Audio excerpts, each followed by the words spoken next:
First, the weapons were soaked in water and covered with sand. After that, some of the weapons jammed or wouldn't fire properly, but wouldn't remain functional without any problems. The world's most famous rifle, the Alaska 47. The man who created this weapon was Kalashnikov. He was a former tank driver, but during a battle, his tank was hit by enemy fire and exploded, severely injuring his hand.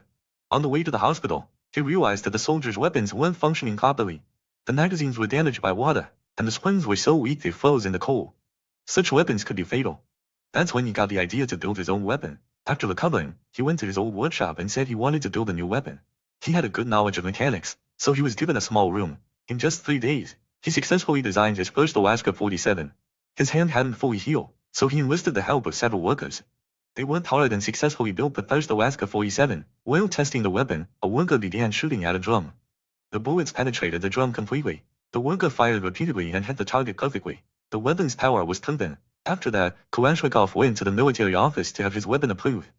But as soon as the guards saw him, they thought he was a terrorist and arrested him. Soon afterward, an officer tested the weapon himself and was very surprised that it was better than the others. However, according to regulations, weapons could only be approved if they won the annual shooting competition. The officer called the general. The general also tried the weapon and was very impressed. He asked Kalashnikov to enter the competition on behalf of the military. He went to the Armament Institute in Moscow. There, he was given his own room. However, in the first test, his weapon failed and was rejected.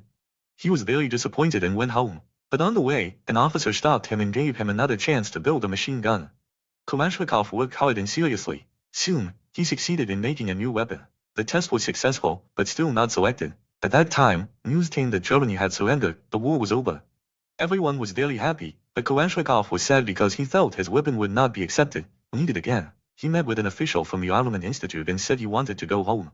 The official secretly gave him a piece of paper stating that a gunsmith was still needed. Kalashnikov returned to work, learning from his mistakes and creating new weapons. 2 years later, the new Alaska 47 was ready. His first test was firing at a drum, and all the bullets hit their targets. However, at that moment, guards came because he didn't have permission to test. He was arrested, but Kalashnikov smiled, believing his weapon would succeed. He was brought before a general, who was also a weapons designer. Kalashnikov disassembled his weapon in front of him in just a few seconds. The general was amazed. He had never seen such a simple and powerful weapon before. He allowed Kalashnikov to participate in the competition. The competition began. All the weapons were soaked in water and moved in the sand. Most of the weapons jammed. Finally, it was the AK-47's turn to fire non-stop, not a single bullet missing. Kalashnikov won, and mass production of the Alaska 47 began.